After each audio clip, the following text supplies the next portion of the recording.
नमस्कार विद्यार्थी मित्रांनो, आज आपण सारेच दीप कसे मंदावले आता ही कवी अनिल यांची कविता बघणार आहोत। कवी अनिल यांचा परिचय करून घेत असताना कवी अनिल यांचे संपूर्ण नाव आत्माराम रावजी देशपांडे, मुक्तछंदचे प्रणेते म्हणून ते सर्वांना परिचित आहे। प्रेम, ध्येयवाद, मानवता, संस्कृती, समाज इत्यादी विषयीच्या चिंतनपर कविता त्यांनी लिहिलेल्या आहेत। 1958 मध्ये मालवण येथे भरलेल्या अखिल भारतीय मराठी साहित्य संमेलनाचे अध्यक्षपदही त्यांनी भूषवलेले आहे। फुलवात, पेरतेवा, सांगाती, दशपदी, भग्नमूर्ती, निर्वासित चिनी मुलास इत्यादी कविता संग्रह त्यांनी लिहिलेले आहेत। सारेच दीप कसे मंदावले आता ही कविता मानवी जीवनामध्ये येत असलेली उद्विग्नता आणि उदासीनता या कवितेतून त्यांनी चित्रित केलेली आहे। सारेच दीप कसे मंदावले आता, ज्योती विजू विजू झाल्या की झड घालून प्राण द्यावा पतंगाने, असे कुठेच तेज नाही। म्हणजे सुरुवातीलाच त्यांनी कवितेमध्ये म्हटलेलं आहे की सर्वत्र एक उदासीनता कुठेतरी निर्माण झालेली आहे किंवा चैतन्याचा जो भाग आहे तो कुठेतरी नष्ट व्हायला लागलेला आहे। किंवा दीपक म्हटलं म्हणजे आपण प्रकाशाचं प्रतीक म्हणतो, परंतु त्या दीपकाचे जे ज्योती आहेत ते विजू विजू झालेले आहेत, म्हणजे खूप मंदावलेले आहेत की झड घालून प्राण द्यावा पतंगाने, असे कुठेही तेज नाही। म्हणजे एखाद्या पतंगाने झड घालून प्राण द्यावा असं तेजस्वी व्यक्तिमत्व किंवा असा तेजस्वी विचार कुठेही राहिलेला नाही की ज्या विचाराच्या पाठीमागे किंवा ज्या व्यक्तीच्या पाठीमागे आपलं सर्वस्व आपण अर्पण करावं, असा कुठलाही विचार, असं कुठलंही व्यक्तिमत्व राहिलेलं नाही, हे त्याच्यामधून त्यांनी सांगितलेलं आहे। थिजले कसे आवाज सारे, खडबडून करील पडसाद जागे, अशी कुणाची साध नाही, या रे या द्या जीव या बाणीवर। म्हणजे आपण बघतो की असा कुठलाही आवाज नाही, असा कुठलाही पडसाद नाही की जे आपल्याला जाग करील किंवा कुणाच्या शब्दावर जीव द्यावा, अशा प्रकारचं कुठल्याही वाणीमध्ये ती शक्ती राहिलेली नाही, ती ताकद राहिलेली नाही, हे त्याच्यामधून त्यांनी मांडलेलं आहे। भावनांना चेव नाही, यौवना आव्हान नाही, संघर्ष नाही, झुंज नाही, जावे जा मागे बेधडक, असा झुंजार वीर नाही। म्हणजे ते म्हणतात की भावनांना चेव नाही किंवा उत्स्फूर्तपणे भावना व्यक्त होत नाही आहे। यौवना आव्हान नाही, यौवन म्हणजे तरुण, तारुण्याला आव्हान देणारं किंवा तारुण्याला प्रेरणा देणारं असं कुठलंही व्यक्तिमत्व राहिलेलं नाही किंवा असा कुठलाही विचार राहिलेला नाही। म्हणजे सर्वत्र उदासीनता, नैराश्य किंवा स्थितीप्रियता कुठेतरी सर्वत्र प्राप्त झालेली आहे। संघर्ष नाही, झुंज नाही, जावे जा मागे बेधडक, असा झुंजार वीर नाही। म्हणजे संघर्ष, एखाद्या चांगल्या उद्दिष्टासाठी संघर्ष करण्याची वृत्ती राहिलेली नाही किंवा झुंज देण्याची वृत्ती राहिलेली नाही किंवा एखाद्याच्या पाठीमागे बेधडकपणे आपण जावं अशा प्रकारचं कुठलाही विचार राहिलेला नाही, कुठलाही व्यक्ती राहिलेला नाही। म्हणजे आपण बघतो की स्वातंत्र्यापूर्वी आपण बघतो की एका ध्येयाने प्रेरित होऊन किंवा स्वातंत्र्य मिळवण्याच्या उद्दिष्टाने प्रेरित होऊन अनेक लोक जे आहेत आणि त्या कालखंडामध्ये मोठमोठे महापुरुष होते, मोठमोठे विचारवंत होते, लेखक होते की ज्याच्या पाठीमागे लोक बेधडकपणे जात होते किंवा रोल मॉडेल ज्याला आपल्याला म्हणता येईल, अशा प्रकारची माणसं त्या कालखंडामध्ये होती। परंतु आज कुठलाही असा प्रकारचा झुंजार वीर नाही, कुठलाही अशा प्रकारचा विचार नाही की ज्याच्या पाठीमागे आपण जावं, कामी आवा देह जिथे, असा रणसंग्राम नाही। म्हणजे आज उद्दिष्टच संपलेलं आहे किंवा स्वातंत्र्य मिळाल्यानंतर एक कुठेतरी आपण बघतो एक नैराश्य, एक उदासीनता कुठेतरी निर्माण झालेली आणि ध्येय राहिलेलं नाही। त्याचं आपण की स्वातंत्र्यापूर्वी स्वातंत्र्य मिळवण्याचं एक उद्दिष्ट होतं, एक ध्येय होतं आणि त्याच्यामुळे आपण बघतो की असा रणसंग्राम आज राहिलेला नाही किंवा एक स्थितीप्रियता किंवा कुठेतरी उदासीनता निर्माण झालेली आहे की स्वातंत्र्यानंतर मग पुढे काय, हा एक प्रश्न कुठेतरी निर्माण झालेला आहे। आणि या स्थितीचं वर्णन त्यांनी केलेलं आहे की उदासीनता, प्रेतेही उठतील अशा मंत्राचा उद्घोष नाही। म्हणजे मृदाळ जो समाजमन आहे किंवा शांत अशा प्रकारचं जे समाजमन आहे, अशा समाजमनाला चैतन्य देणारा किंवा प्रेरणा देणारे विचार होते, परंतु आज आपण बघतो की अशा प्रकारचा कुठलाही मंत्र नाही, अशा प्रकारचा कुठलाही विचार नाही। जसं आपण बघतो की सुभाषचंद्र बोसांनी तुम मुझे खून दो मैं तुम्हें आजादी दूंगा अशा प्रकारचा एक मंत्र दिला आणि सर्व समाजमनामध्ये एक चैतन्य निर्माण झालं। अशा प्रकारचा मंत्र देणारा कोणी व्यक्ती राहिलेला नाही, कोणता विचार राहिलेला नाही आणि सर्वत्र नैराश्य कुठेतरी निर्माण होऊ पाहत आहे। आशांचा हिरमोड आणि बंडाचा बिमोड, सारीकडे तडजोड होऊन सारे कसे सरदावले आता। ते म्हणतात की ज्या काही आशा आकांक्षा होत्या आपल्या मनामध्ये त्या आशा आकांक्षा संपलेल्या आहे आणि बंडाचा बिमोड झालेला आहे। म्हणजे जे पेटून उठणारे जे लोक होते, अन्यायाच्या विरोधामध्ये उठणारे लोक होते, ते बंड सुद्धा कुठेतरी नष्ट झालेलं आहे आणि सर्वीकडे तडजोडाची भाषा किंवा तडजोड करण्याची भाषा कुठेतरी बोललीच जात आहे. सारीकडे तडजोड होऊन सारे कसे सरदावले आता.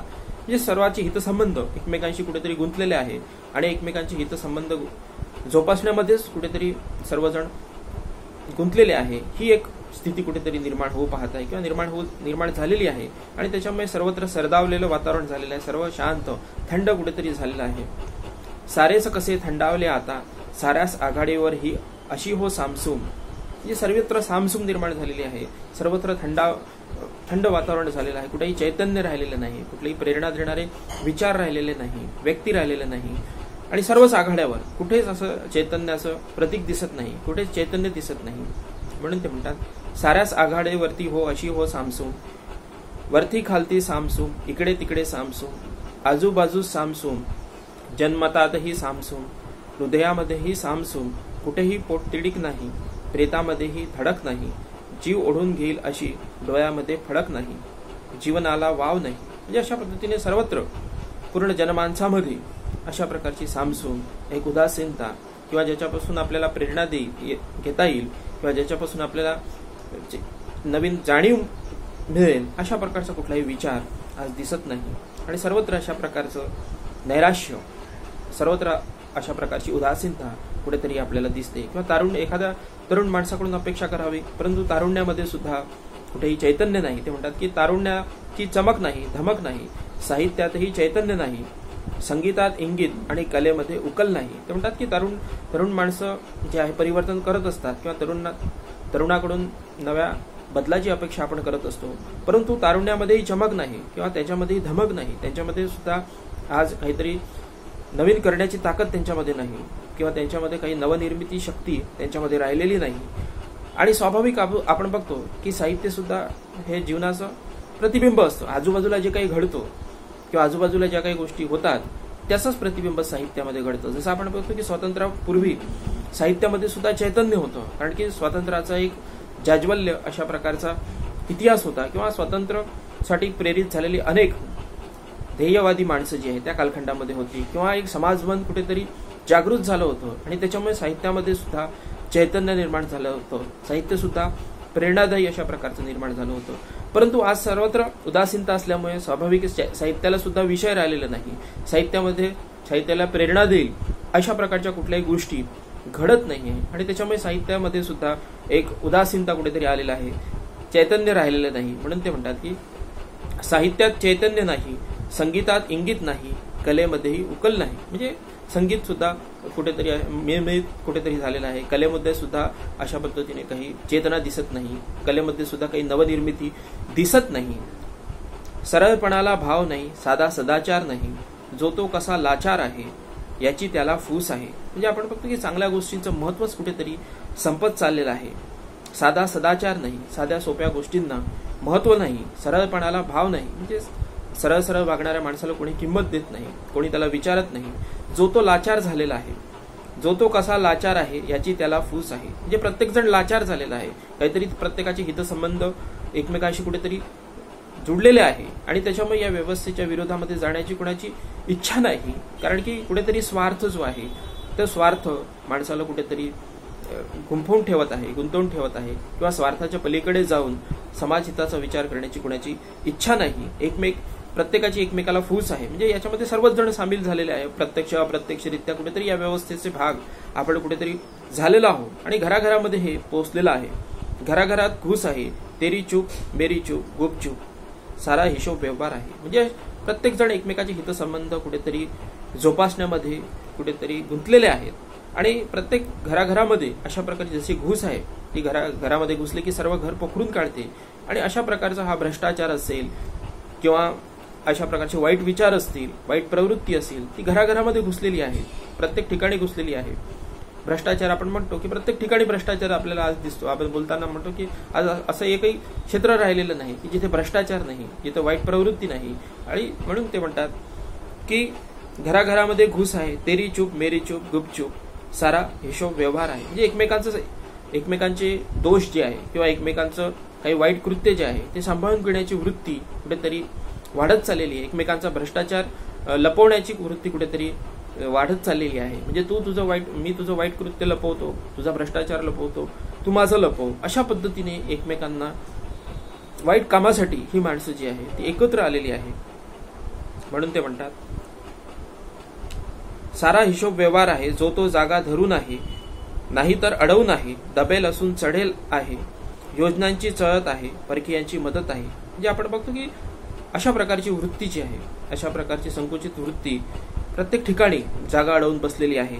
आणि भ्रष्टाचारी असून सुद्धा किंवा वाईट कृत्य करत असताना सुद्धा चढेलपणे तो बोलताना आपल्याला दिसतो. म्हणजे भ्रष्टाचाराला कुठेतरी राजमान्यता मिळालेली आहे किंवा भ्रष्टाचार हा शिष्टाचार झालेला आहे, अशा प्रकारची एक प्रवृत्ती कुठेतरी निर्माण होऊ पाहत आहे. योजनांची चळत आहे, म्हणजे वेगवेगळ्या योजना राबवल्या जात आहे किंवा योजना, परंतु त्या योजनांचं जी खरी निष्पत्ती आहे, त्या योजनांचा फायदा जो खरा गरजवंत आहे, जो लाभार्थी आहे, त्याला कुठेतरी मिळत नाही. परकीयांची सुद्धा मदत आहे, जी परिस्थिती सर्व अनुकूल आहे, परकीयांची सुद्धा मदत आहे, वेगवेगळ्या योजना आहे. आपण स्वतंत्र झाल्यामुळे स्वतंत्रपणे आपण निर्णय घेऊ शकतो, कुणाचंही आपल्यावर वर्चस्व नाही. जसं इंग्रजांच्या कालखंडामध्ये आपल्यावर एक वर्चस्व होतं किंवा इंग्रजांचं एक आपल्यावर जोखड होतं, परंतु असं जोखडही राहिलेलं नाही, कुठलंही बंधन राहिलेलं नाही. तरी पण पाहिजे ती फलनिष्पत्ती होत नाही, पाहिजे ते परिणाम आपल्याला दिसत नाही. तज्ञाची ही उणीव नाही, आपली जाणीव नाही. म्हणजे तज्ञ भरपूर आहेत, वेगवेगळ्या योजनांसाठी लागणारे जे तज्ञ आहेत ते तज्ञ भरपूर आहेत किंवा मार्गदर्शक माणसं सुद्धा भरपूर आहेत, परंतु आपणच कुठेतरी आपला स्वाभिमान गमावून बसलेला आहोत, आपणच आपलं स्वत्व कुठेतरी गमावून बसलेलं आहे. ही एक खरी खंत आहे किंवा हे खरं दुखणं आहे, हे कवीने याच्यामधून मांडलेलं आहे. पुढे ते म्हणतात, त्याग त्यागिले भोग मागे, दाता दिन याचक मागे, शील आपले मोल मागे, सौंदर्य विक्री चाले, कागदाच्या कपट्यावर सारी स्वरूपे कुरूप झाली, हुरूप कशाचा नाही चित्ता, सारेच दीप कसे मंदावले. म्हणजे सर्व गोष्टींचं मोल कुठेतरी मागितल्या जात आहे, सर्व गोष्टी विक्रय आहे किंवा कुठलीही गोष्ट आज विकाऊ आहे असं आपण म्हणतो. कोण कशाची विक्री करेल काही सांगता येत नाही. भावनांचा सुद्धा व्यापार कुठेतरी झाल्याचं आपल्याला चित्र दिसतं आणि हे सर्व बघितल्यानंतर कवीला कुठेतरी दुःख होतं आणि ही खंत त्यांनी या कवितेच्या माध्यमातून व्यक्त केलेली आहे. आणि हे सर्व वातावरण बघितल्यानंतर कुठल्याच गोष्टीमध्ये त्यांना हुरूप वाटत नाही, मना काहीतरी चांगलं करावं अशा प्रकारची परिस्थिती कुठे राहिलेली नाही. हुरूप कशाचा नाही चित्ता, सारेच दीप कसे मंदावले. कुठलीही हुरूप राहिलेली नाही, कुठलीही आशा राहिलेली नाही किंवा काहीतरी, जसं आपण बघतो की आजूबाजूची परिस्थिती जर प्रेरणा देणारी असेल, चैतन्यमय असेल, तर कुठेतरी आपल्याला सुद्धा काहीतरी चांगलं करण्याची इच्छा होते किंवा कवीला सुद्धा काहीतरी चांगलं बोलण्याची इच्छा होते किंवा कवीला सुद्धा कुठेतरी प्रेरणा मिळते, साहित्याला सुद्धा कुठेतरी प्रेरणा मिळते. परंतु अशा प्रकारची प्रेरणाच कुठे राहिलेली नाही, अशा प्रकारचं चैतन्यच कुठेतरी राहिलेलं नाही. आणि त्याच्यामुळे ते म्हणतात की सारेच दीप कसे मंदावले आता, म्हणजे सर्वच दीपच मंदावलेला आहे. म्हणजे ज्याच्यापासून आपल्याला प्रेरणा घेता येईल अशा प्रकारचा कुठलाही विचार, कुठलंही व्यक्तिमत्व राहिलेलं नाही. ही एक खंत कुठेतरी कवीने या कवितेच्या माध्यमातून व्यक्त केलेली आहे.